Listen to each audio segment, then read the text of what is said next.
Então vamos lá à nossa oração. Mestre Jesus, aqui estamos, Senhor, reunidos e sabemos que muitas vezes entre nós, a teu pedido, espíritos superiores que residem muitas vezes em outros mundos, como nos ensina a obra O Céu e o Inferno, e vem contribuir conosco, através de nós, com esses estudos, para que eles se fixem em nós, mudando a nossa conduta de vida, mudando os nossos hábitos, por alterar de uma forma definitiva a nossa forma de raciocinar. Também majorando os sentimentos de amor que devemos ter uns pelos outros e também a postura de humildade diante do coletivo.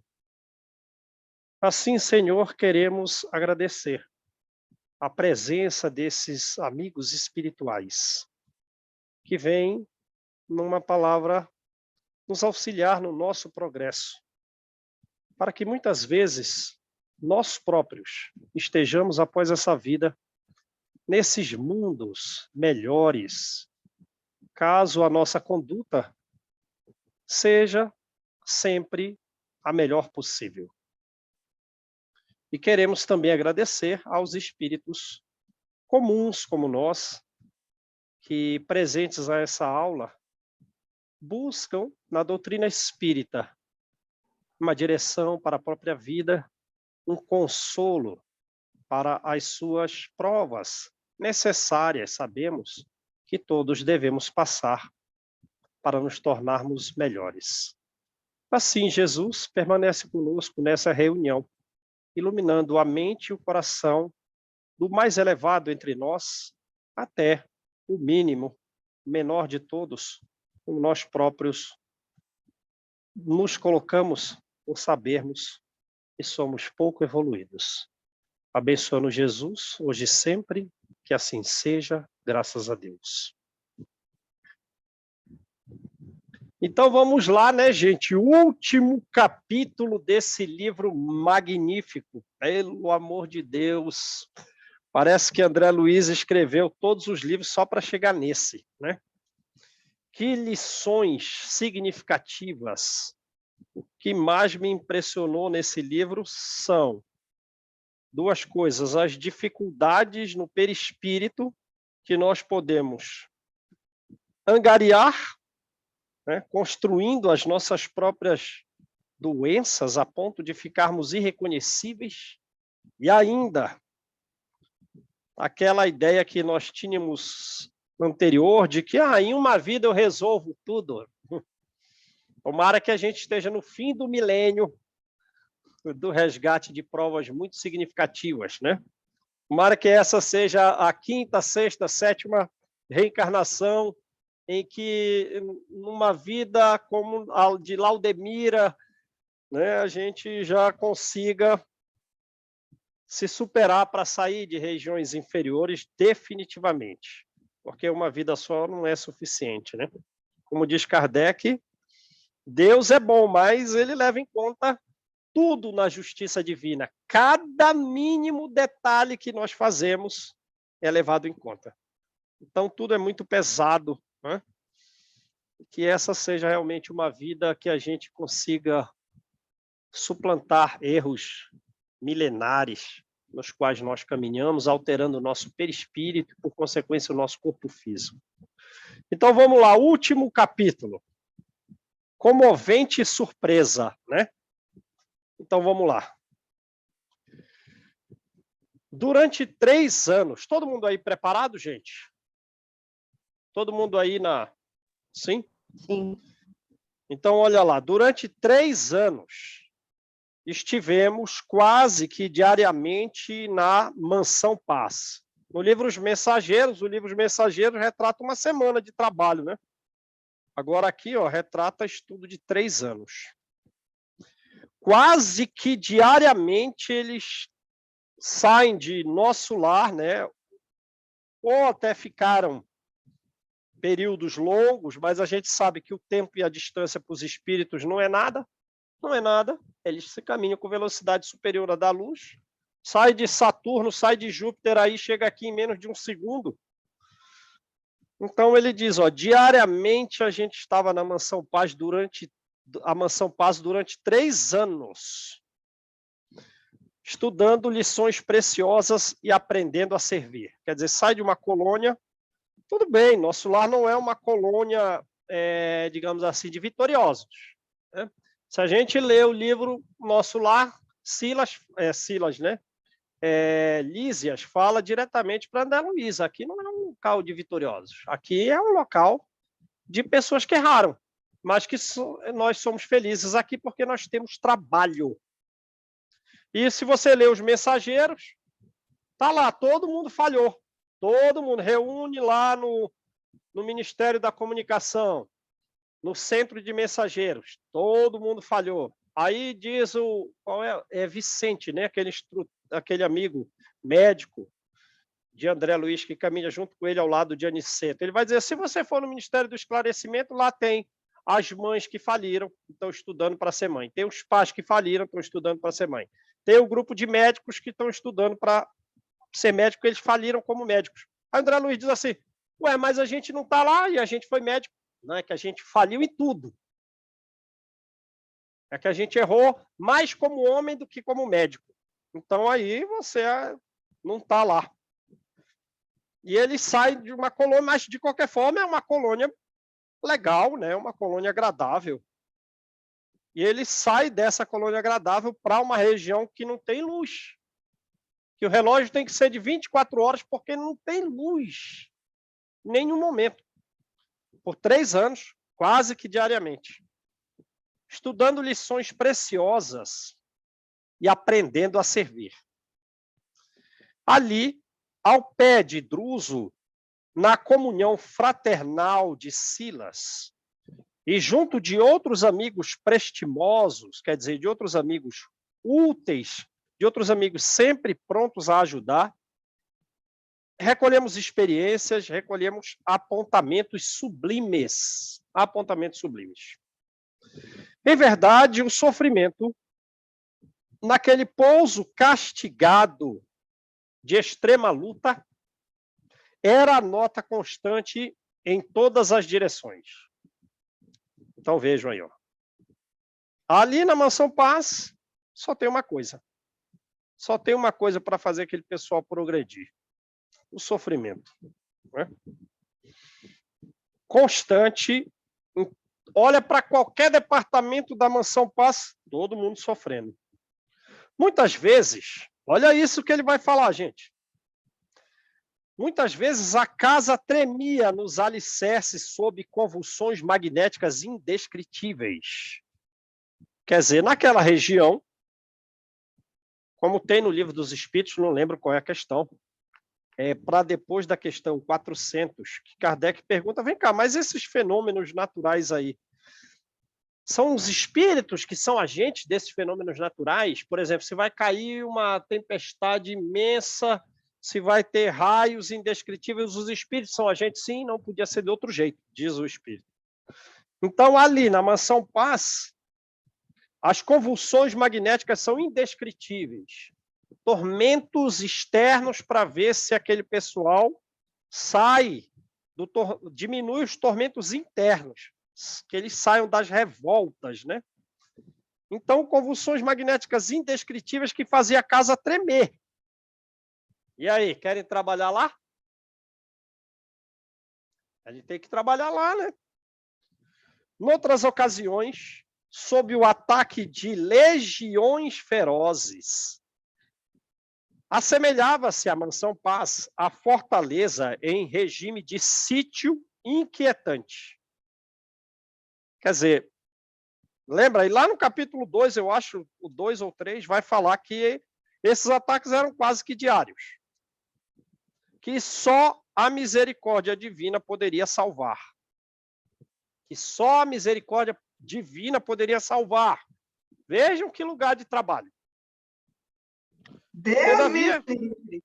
É com medo já. E a gente tem que servir num lugar desse, né? Não tem jeito. Nem que a gente não vá 3 anos consecutivos, mas vai lá, 3 anos diariamente, mas vai lá uma vez por semana, 2 vezes por semana. A gente não pode só ficar, por exemplo, no nosso lar também, né? Então, todavia, em quaisquer emergências, Druso convocava-nos a todos à oração, e nossas preces nunca ficaram sem resposta. E nossas preces nunca ficaram sem resposta. Suprimentos e recursos, diretrizes e bálsamos fluíam invariavelmente dos planos superiores, amparando-nos à necessidade ou subtraindo-nos à indecisão. Então, vejam, suprimentos e recursos, eles fazem oração, alguém vem trazer. Alguém vem trazer. Diretrizes, ou eles vêm diretamente, ou eles inspiram. E os bálsamos também, né? E os bálsamos também, energia caindo de cima, diretamente para alguém, né? Porque eles são capazes de fornecer uma energia que nos alimenta a alma. Uma energia que você recebe. E também eu estou indeciso, o que eu faço? Aí vem a inspiração superior, ou aparece alguém, como o ministro Sanzio diz, meus filhos, por que estão nervosos? Qual a indecisão? Aí age como Sócrates, vai fazendo pergunta. Ah, tinha que ter... Para suprir a indecisão. O orientador da casa constituía para nós o mais elevado padrão de intangibilidade moral. Quer dizer, ele era inatingível, ele era inatacável, ele não se abalava nunca. Mesmo diante de todas essas gravidades, Druso era intangível moralmente. Não obstante a humildade com que pautava todas as atitudes. Né? Nunca lhe surpreendemos o mínimo gesto. Olha isso, gente. O mínimo gesto, quer dizer, ele não tinha um gesto, um movimento de mão, um movimento de sobrancelha, de boca, em desacordo com o nobre e extenso mandato de que dispunha. Sabia ser firme, sem rispidez. Sabia ser justo, sem parcialidade, sem predileção por esse ou aquele trabalhador, por esse ou aquele doente, né? Bondoso, sem fraqueza. Valorizava não apenas o conselho dos grandes espíritos que nos visitavam o cenáculo, né? Lembra aquela sala especial que eles vinham eles fazem essa reunião mediúnica 2 vezes por semana, e um dos ministros que aparece é o ministro Sanzio, que sai daquela tela de 6 metros quadrados com a energia doada pelos médios, sai da tela e cumprimenta todo mundo, muito elevado, é um trabalhador das regiões abismais, alguém que é enviado pelas pessoas que trabalham junto com Jesus. Né? Então, o Druso ele não valorizava apenas o conselho dos grandes espíritos, mas também os votos humildes dos míseros sofredores que nos batiam, os míseros sofredores que nos batiam à porta. Como assim os votos? Como assim os votos?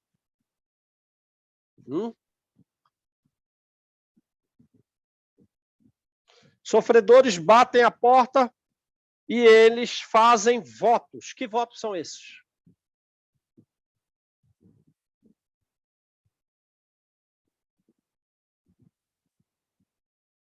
Alguém sabe? Eu não estudei, mas deve ser votos de perdão, de arrependimento, sei lá, de ajuda. Sei lá. É o arrependimento aí, né? Os votos de arrependimento. De que Então, vai melhorar, não sei. Estão fazendo promessas. Estão fazendo promessas que vão melhorar, né? E Druso valorizava essas promessas que as pessoas sofridas, ao receber atendimento, tinham por norte a própria transformação. Agora eu não vou mais fazer isso, eu não vou mais fazer aquilo.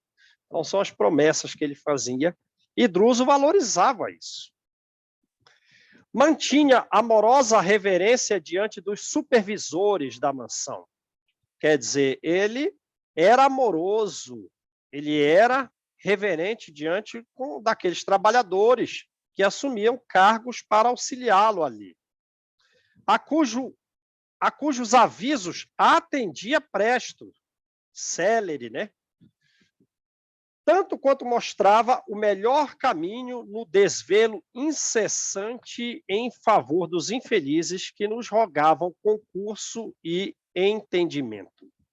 Então, ele, desde o superior aos trabalhadores, ele sempre muito amoroso, sempre muito prestativo, sempre muito cortês, valorizando cada informação. Numa palavra, ele desdobrava-se. Não se circunscrevia ao venerável mistério, ao venerável trabalho de administrador central, a quem devíamos homenagem constante. Então, ele não ficava só lá na sala dele, né? Só se ele fizesse isso já era muito, como administrador central, mas ele não fazia isso. Ele era o conselheiro devotado. Então, não é um conselheiro qualquer. O adjetivo vale mais que o substantivo. Ele era devotado, né? No conselho que ele dava de todos os assessores. Ele era o médico dos internados. Ele era o mentor das expedições, né? Lembram? As expedições que saíam, tinham duas equipes. Uma saía um dia, outra saía o outro dia, sem hora para voltar. Ele era o mentor desse grupo de expedição que trazia, às vezes, uma quantia de doentes superior ao número de pessoas que trabalhavam nas expedições, né? Lembram dessas expedições? Que trouxeram aquela mulher que, ela, de tanto ler sobre demônios, gravou um demônio na cabeça.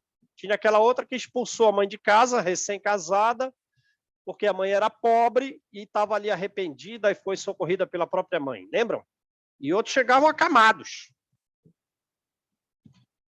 E o enfermeiro, tolerante e simples, sempre que as circunstâncias o exigissem.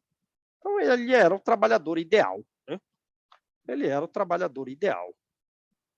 Contudo, onde lhe notávamos a mais impressionante assiduidade, a mais impressionante regularidade de trabalho, a mais impressionante frequência, era justamente a cabeceira dos desditosos irmãos, recolhidos nos tenebrosos desfiladeiros em que se situava a instituição. Esse livro deu para ter uma ideia muito bem do que ele quer falar com tenebrosos, né? Aí é coisa grave. Aí é coisa grave, a gente tem que se preparar para fazer um trabalho desse, gente. A gente tem que se preparar. E chegavam esses irmãos desditosos. Lembra do Antônio Olímpio? Eles chegam completamente transformados. Eles chegam tão transformados que ninguém sabe quem eles são. Não sabe o nome, não sabe de onde veio, não sabe nada.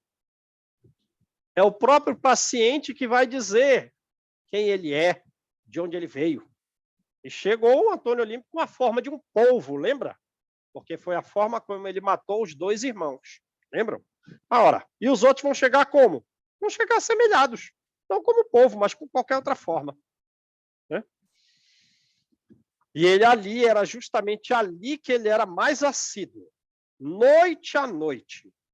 Sempre que desejássemos, podíamos acompanhar-lhe os serviços magnéticos junto de Silas, identificando criaturas infortunadas que, a se desviarem nas sombras, haviam perdido a noção de si mesmas. dementadas pela viciação ou transtornadas pelo próprio desespero. Lembra? Então, a primeira coisa é, quem é esse daí que chegou? Não sabemos. Vamos fazer uma operação magnética para que ele se identifique. Né? E ele fazia isso noite a noite. Noite a noite. Era sempre doloroso. Olha isso, gente. Era sempre doloroso encarar os companheiros disformes. Era muito doloroso acompanhar eles que não tinham a forma humana. E eles eram irreconhecíveis. Aí lembra como o André Luiz, quando viu assim, o que é isso? Um caminhão passou em cima dele? Ele morreu porque um trem atropelou ele com as rodas 500 vezes? Como foi que ele morreu para ele ficar desse jeito? Não, ele não foi uma causa física que levou a essa deformidade perispiritual. Foi uma obsessão, que provavelmente começou quando ele estava encarnado, para chegar nesse tal grau. E depois ele deve ter ido para as furnas, onde tinham espíritos cruéis de hipnotização que o flagelaram, deixando ele com essa forma. Lembram disso? Não, eles não estão assim, disformes e irreconhecíveis por causa da forma como morreram. Isso foi um processo obsessivo. Então, era muito doloroso encarar os companheiros disformes, os companheiros irreconhecíveis, que a flagelação mental ensandecera. Ensandecera. Ensandecidos. Lembra do capítulo anterior? Desvio da mente, equívoco mental, perispírito mutilado ou perispírito deformado. No mínimo, as funções fisiológicas dos perispíritos vão estar alteradas. Por mais de uma vez, Hilário e eu desfizéramos em pranto à frente daquelas torvas, daquelas pavorosas, daquelas terríveis fisionomias que o extremo desequilíbrio imobilizava em terrível prostração, ou amotinava, ou revoltava, ou alvoroçava em crises de loucura. Quer dizer, lembra como Antônio Olímpio chegou? Ele chegou todo amarrado. Antônio Olímpio, ele ficou quanto tempo nessa região inferior? Ele matou os irmãos e depois de um prazo curto ele morreu, e nessa região de trevas ele ficou por um prazo superior ao que ele curtiu a vida com a riqueza. E logo que ele matou os irmãos, também a esposa dele morreu, obsidiada pelos próprios irmãos, né? No mesmo lago em que ele virou o barco para afogá-los, depois de dar para os irmãos um sonífero, então eles não puderam nadar, né? Então, como ele chegou? Todo amarrado, com a boca tampada. Pelo amor de Deus, pensa nisso. O livro não quis revelar isso. Esse livro não quis revelar, mas foi o que a gente captou das entrelinhas, porque primeiro tirou os laços da boca, disse que estava todo amarrado, estava preso. Então, vejo, alguns chegam, então, assim, imobilizados, em prostração. Amarrados ou não, estão imobilizados. Outros chegam revoltados, numa crise de loucura. Aí tem que botar para dormir, né? Tem que botar para dormir, porque como você vai atender o louco numa crise? Druso, porém, inclinava-se sobre todos os infelizes, sempre com a mesma ternura. Sempre com a mesma ternura. Depois da oração costumeira, articulava operações magnéticas assistenciais e, logo após, com a devida segurança, interrogava os recém-recolhidos, enquanto fixávamos anotações diversas atinentes à colaboração que nos cabia desenvolver. Então, o Druso, o que ele fazia? Como era o processo de atendimento desses recém-chegados da mansão, que estão prostrados, deformados, irreconhecíveis, imobilizados ou revoltados numa crise de loucura? Ele começa com uma oração. Então, ele faz uma oração, depois ele começa aquelas operações magnéticas. Mas lembra, essas operações magnéticas vai deixar ele no estado, vão deixar eles no estado em que ele não está nem dormindo nem acordado, para que ele possa relatar quem ele é e o que aconteceu com ele para ele estar nessa forma. Lembram disso? Porque ele não pode despertar, porque ele despertando e observando o seu próprio estado, ele não vai dar as informações necessárias e verídicas para o seu caso. Então, lembram disso? Então, ele dá essa operação magnética, deixando eles nem dormindo nem acordado, para que ele relate tudo ali. E vai fazendo as perguntas, né? Com segurança. E os outros vão anotando para ver qual é o tratamento que vai dar, né?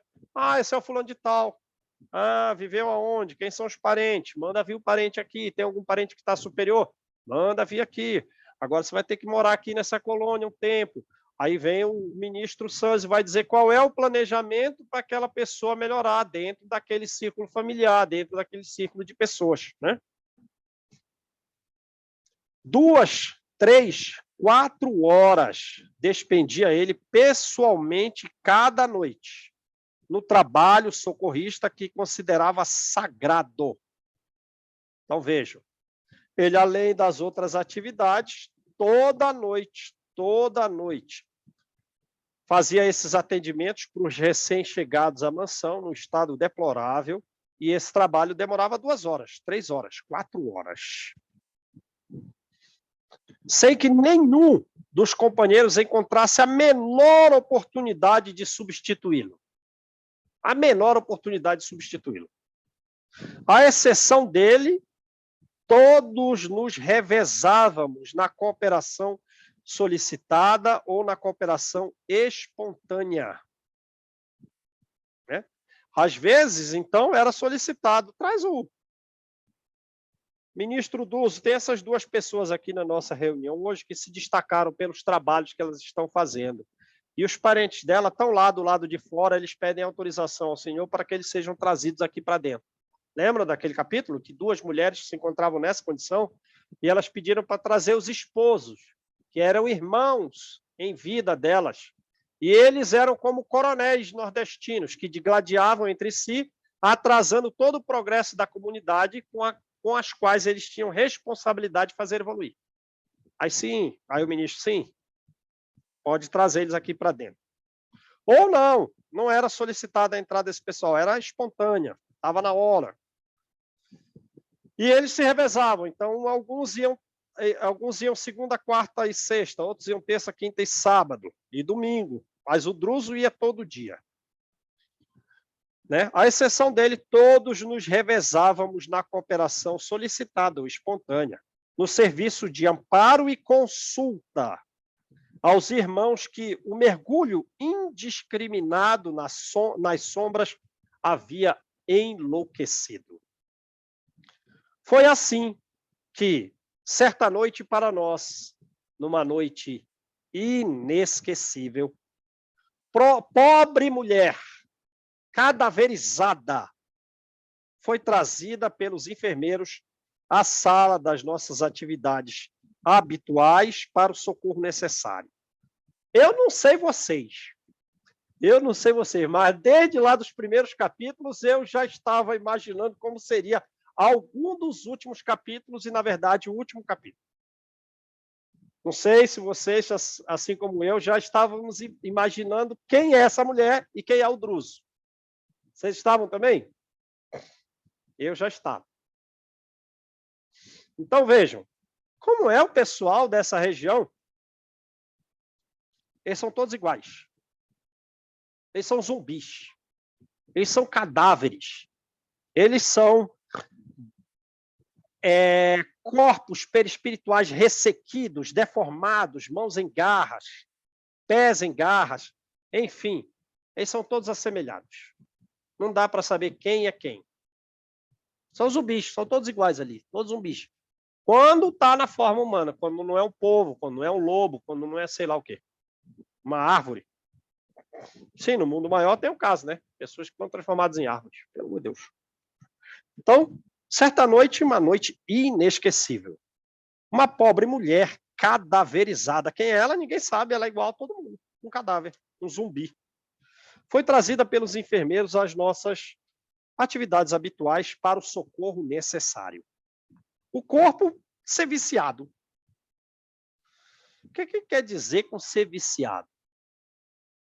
Não é. Essa palavra esconde muita coisa, gente. Essa palavra esconde muita coisa.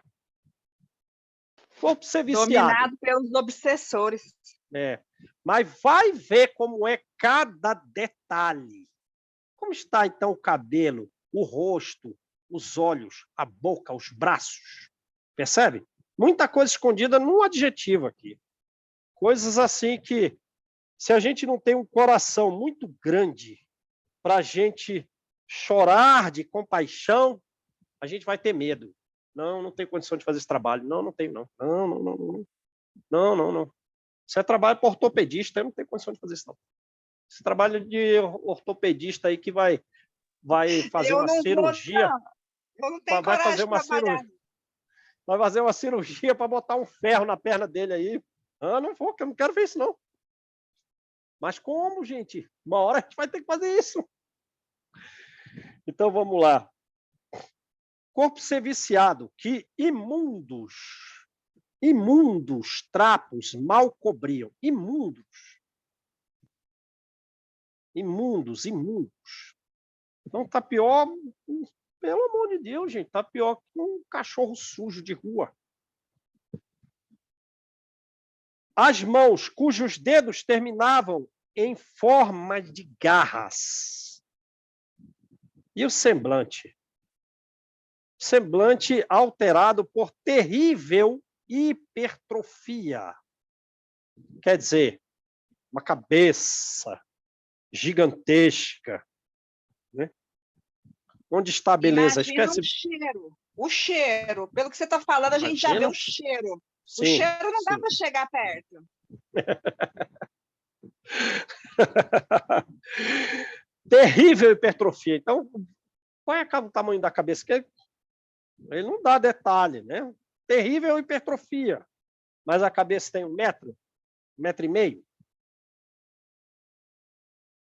Falavam sem palavras de longos tormentos de que fora vítima. Uma mulher. Embora preliminarmente atendida pela enfermagem da mansão, a infortunada criatura exalava nauseante bafio. Quer dizer, ela já tinha sido atendida por um corpo de enfermeiros da mansão. E aí, imagina então como chegou, porque ela já estava nessa mesa de operação para receber o atendimento do Druso, já tendo passado por um processo de limpeza. E ainda assim, exalava nauseante. Olha, eu estou aqui, mas não sei, não vou ficar não, vou sair que eu estou com uma vontade de vomitar aqui, eu vou dar trabalho para vocês. Vou dar trabalho, eu vou sair. Druso, no entanto, qual acontecia noutros casos, afagava-lhe a fronte com paternal carinho. Fim da prece com que assinalava o início da tarefa assistencial, começou a aplicação de passes, acordando-lhe as energias. Quer dizer, espera aí, gente, vou fechar a janela aqui que vai chover aqui, espera aí.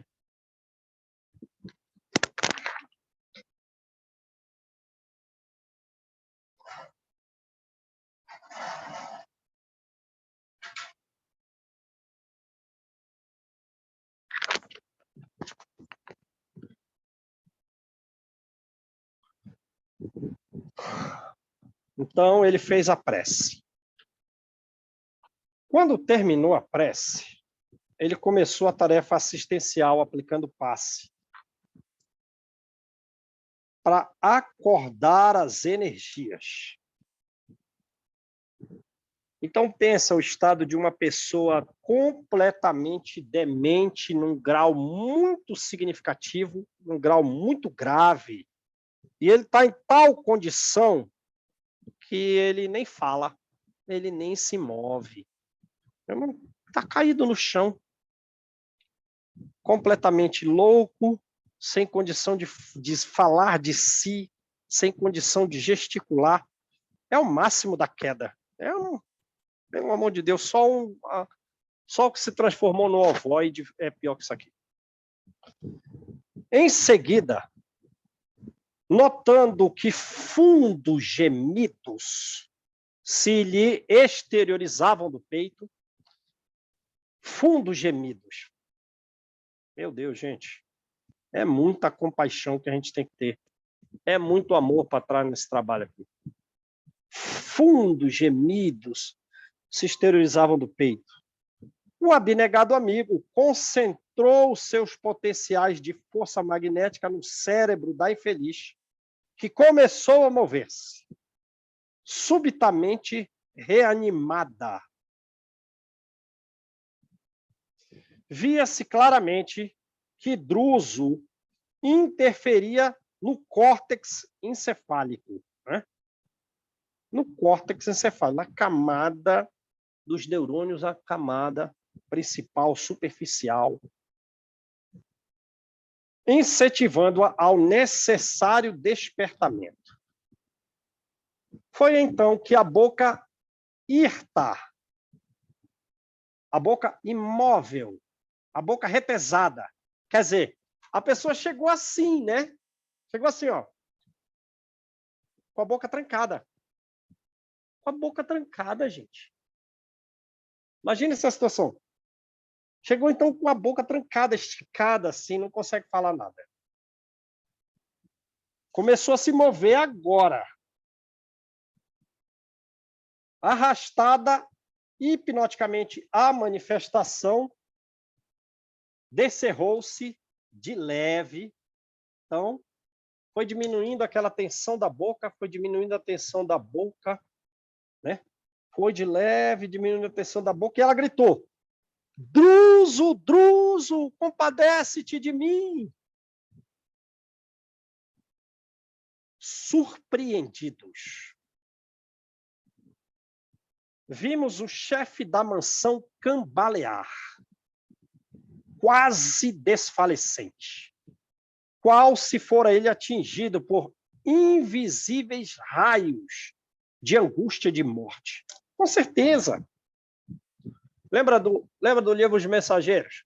André Luiz, ele sai de nosso lar e vai para aquela colônia lá no Umbral, que aqui é Mansão Paz, lá é Campos da Paz, né? Tem paz. Aí o que acontece? André Luiz chega assim, meu Deus, eu vou pedir desculpa, mas eu tenho que perguntar, que região é essa aqui? Essa sombra, essa região fumarenta, escura, fria, com ventania, parecendo um filme de terror, de que a gente está aqui? Aí o Aniceto esclarece para ele, é que a gente chegou já na região atingida pelos pensamentos dos encarnados. Nós estamos muito longe da costa, mas essa é a psicosfera da Terra em função da energia emitida pelos encarnados. Tá. Aí ele diz assim, o Aniceto, mas o que você está vendo aqui é só uma parte. É porque a gente não tem uma visão muito larga. E olha que você fez um tratamento para melhorar a capacidade de ver, antes de vir para cá. Mas a gente não está vendo tudo o que deve, um espírito superior a nós, e enxergar com muito mais profundidade. Aí ele diz assim, aqui, qual se Druso for atingido por invisíveis raios de angústia e morte? Na minha opinião, isso daí é real. Porque ele faz uma inferência, isso de fato está acontecendo. Ele recebeu esses raios fulminantes que o levou a cambalear, que quase fez com que Druso desmaiasse. Ele ficou desfalecente. Mas a estupefação não o atingira tão somente. Silas também recebeu essas energias fulminantes. Silas também, fazendo-se lívido, avançou para ele, enlaçando-lhe o busto, como se lhe temesse a queda inevitável. Então, atingiu também a Silas essas energias. Mas ele só se fez lívido, ficou branco. Mas ele conseguiu segurar o instrutor, né? O Druso, o diretor da instituição, porque ele ia cair. O Druso ia cair. Algo de estranho ocorria. Algo de estranho ocorria, cujo sentido de pronto não conseguíamos perceber. O que está acontecendo? André Luiz não sabe.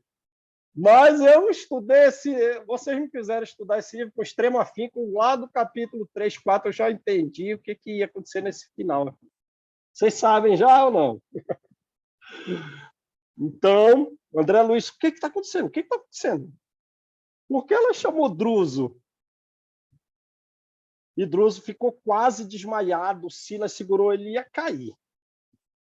E olha que ele era segurança plena, lembra? Intangível moralmente. Ele não tinha um gesto sequer, um levantar de sobrancelha que fosse, que estivesse em desacordo com o nobre e extenso mandato dele.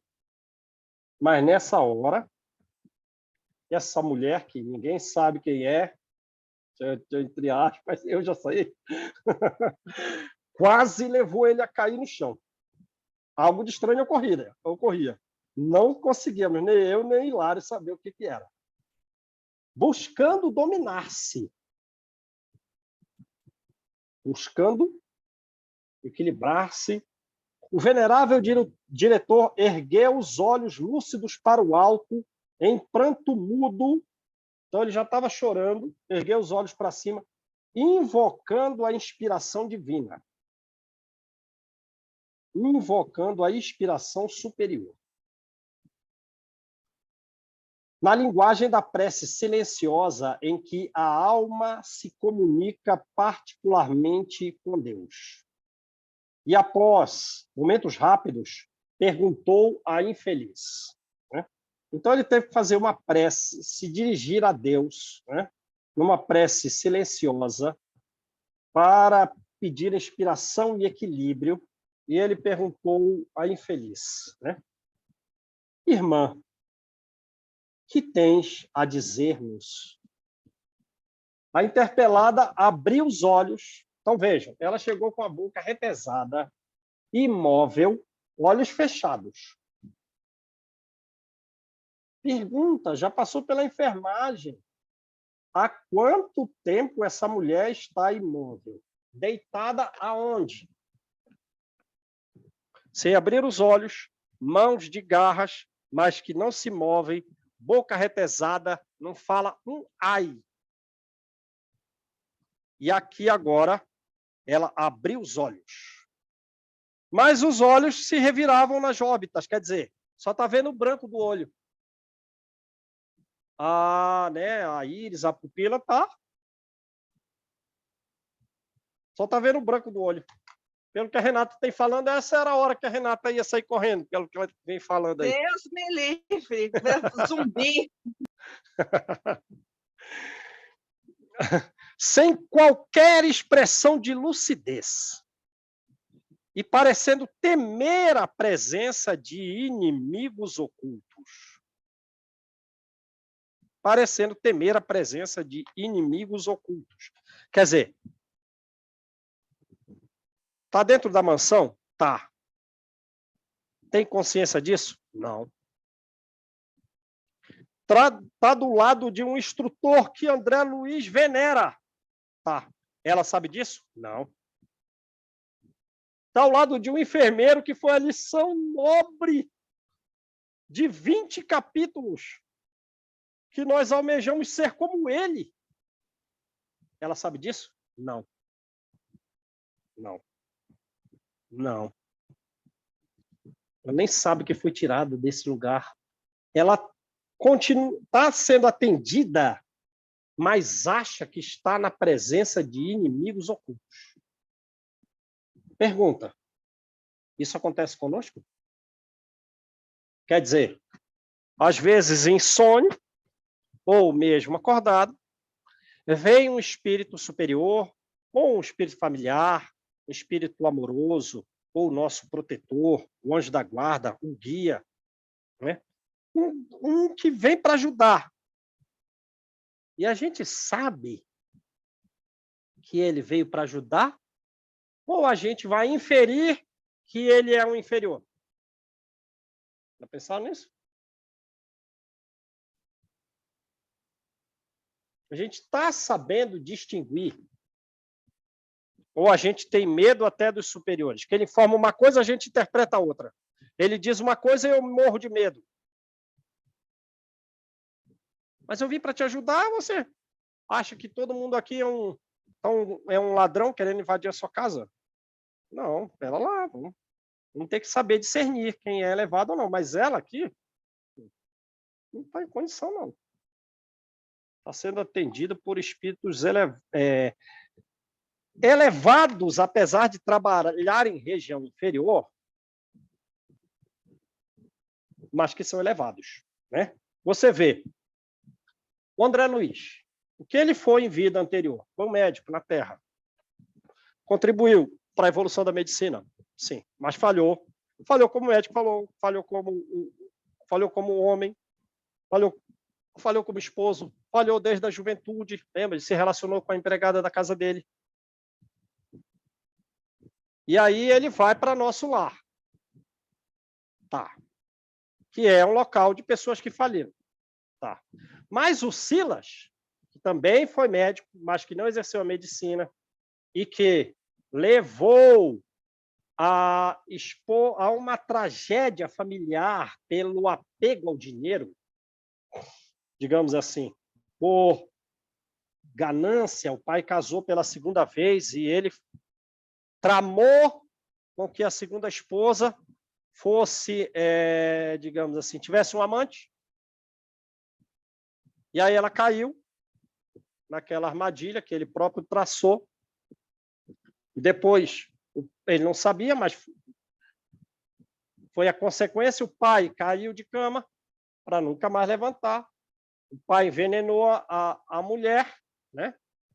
Envenenou a Aida, e aí depois o próprio pai morreu. Então ele só queria que a madrasta morresse, mas o pai se tornou um assassino por causa dele. E também morreu. Isso ele não queria. Mas você sabe, é você que mede as consequências da vida. Aí o que acontece? Silas cometeu esse equívoco gravíssimo. Para onde vai? Vai para uma região inferior. Mas lá nessa região inferior, o tanto que ele progrediu trabalhando é superior ao que André Luiz progrediu. Porque Silas está dando aula para André Luiz. E André Luiz é o nosso instrutor. Nós estamos estudando o livro de André Luiz. Claro, vamos pesar. Quando foi que Silas desencarnou? Quando foi que André Luiz desencarnou? Talvez André Luiz esteja mais recente. Mas o trabalho que a gente pode ter numa região inferior provavelmente vai nos fazer progredir muito mais do que se a gente ficar numa bela colônia. Estou aqui, ó, desfrutando, olha esse ministro, olha esse governador, ele é pura luz, que legal, estou aqui numa maravilha. Silas errou mais que André Luiz? Errou. Mas lá, depois que desencarnou, trabalhando numa região em que a colônia treme, em que as tempestades magníficas faz a casa tremer, que tem ataque quase que diário de legiões ferozes que só a oração é capaz de proteger. Num local desse, você vai progredir. Num local desse, através do trabalho, você vai evoluir. Percebe a coisa? Então, vamos lá. Aí ele se equilibrou. Irmã, o que tem a dizer-nos? Ela abriu os olhos, só apareceu o branco do olho, sem expressão de lucidez, e parecendo temer inimigos ocultos. Como você vai fazer para que ela entenda que você é elevado, que você está para auxiliar? Quanto tempo você vai levar a fazer isso? Porque ela está. Você vai talvez levar anos para a pessoa entender. Ah, eu fui socorrida há 3 anos. Ah, 3 anos é você que me atende. Obrigado. Mas por esses 3 anos eu achei que eu estava na presença de inferiores. Pelo amor de Deus, gente. Então ela clamou triste. Tragam meu esposo. Tragam meu esposo. Druso me perdoará. Eu estou cansada. Eu estou vencida. Por amor de Deus, libertem-me. Está achando que está falando com inimigos. Libertem-me. Eu quero o ar. Eu quero o ar puro.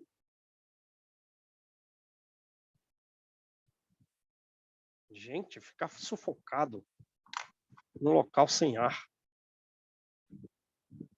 Não terei pago o suficiente o meu crime. Não creio que Deus nos criasse para o inferno sem fim.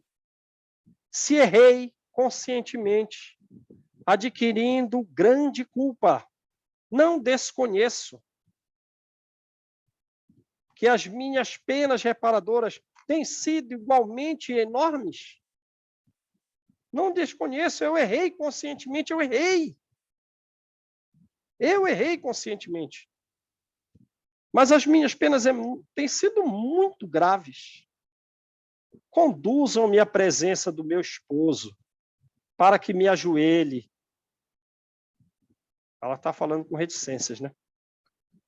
Druso retirar-me-ar do local dos réprobos, dos condenados.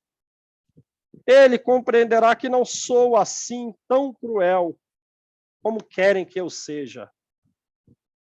Meu marido era sumamente bondoso. Tratava-me como um pai. Lembra? Tinha uma diferença de idade entre eles.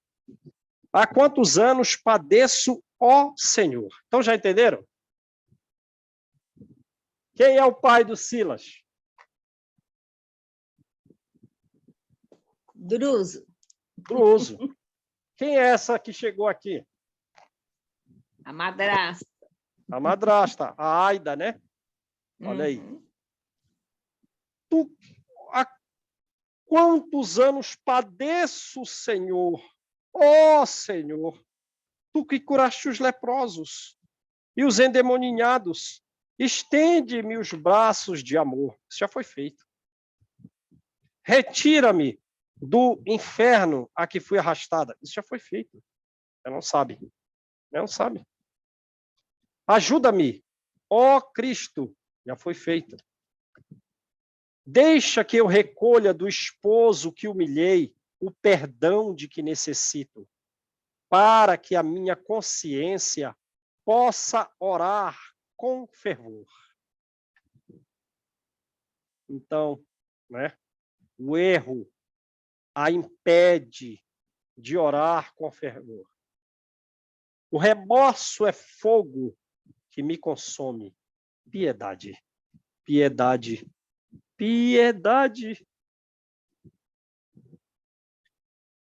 Ante o intervalo que se fizera espontâneo, vimos que o grande condutor jazia entre lágrimas copiosas. Então, Druso está chorando sem parar. Chorando sem parar.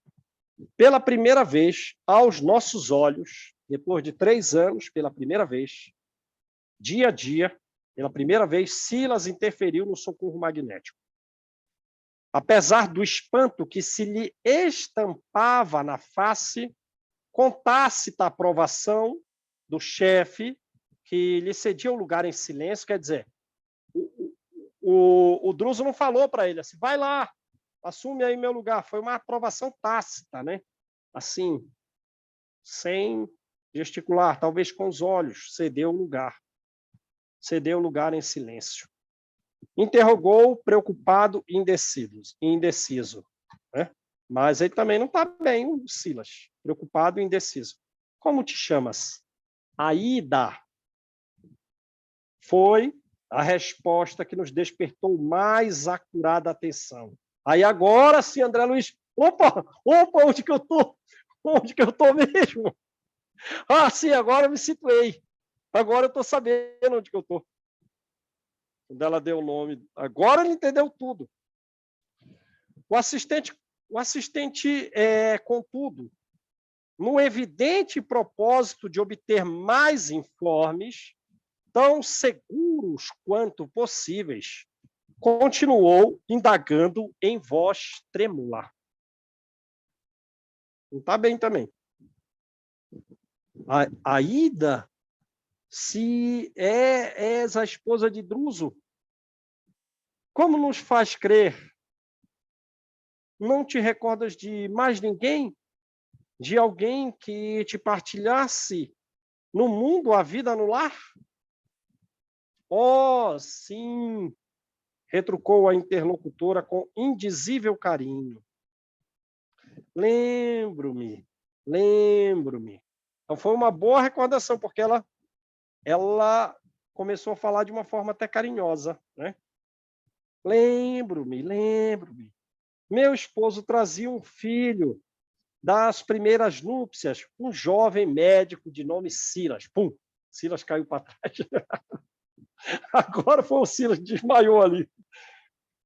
E dando-nos a conhecer a extrema fixação mental a que se ajustava, exclamou sussurrante: onde está Silas, que também não me ouve?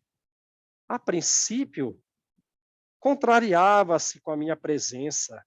Entretanto, com o tempo, tornou-se-me um filho do coração, condescendente amigo. Então, vê, a postura de Silas era, pelo amor de Deus, vamos à palavra verdadeira, a de um hipócrita. Porque ele, tramando, se fazia parecer um filho do coração para Aida, pelo amor de Deus. Né? Ela o considerava um filho de coração e ele, com toda aquela tramóia. Silas, sim. Quem me faz recordar o passado?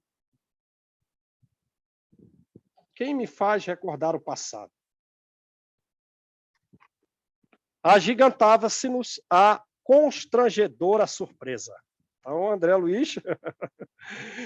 agora eu estou entendendo tudo. Não sabia onde que eu estava. Ambos os socorristas caíram de joelhos em pranto insofreável. Né? Mas Deus perdoa muito, né? Mas lembra que o céu e o inferno diz que aquelas pessoas que foram hipócritas, elas têm uma punição mais grave do que aqueles que foram assassinos. Vamos falar literalmente o que fala o livro Céu e Inferno. Aquelas pessoas que mataram seus pais, degolados, ou a esposa que envenenou os seus maridos, são menos punidos que os hipócritas. Principalmente os hipócritas que tramam contra a religião, porque eles fazem com que os homens não creiam na verdade. Então, eles são mais punidos do que os assassinos a sangue frio, que têm uma postura, digamos assim, por hipócrita, não basta ele ser mau, ele quer parecer bom. Como foi, por exemplo, Nero. Quando Paulo sai do discurso que ele fez diante de Nero, ele diz: nossa, o imperador não está me parecendo tão mal, né? Me parece alguém digno de amizade. Não, você não sabe, Paulo, mas ele já disse para Tigelino que quando começar a festa do circo, ele vai te levar num lugar perto do cemitério e te matar. Tu não sabe disso. Mas ele é um profundo hipócrita. Num átimo, entendemos tudo, rememorando a noite inovidável em que Silas algo nos falara da sua história comovente. A pobre, dementada, era Aida, a madrasta sofredora. Vamos parar aí, né, gente? Vamos parar.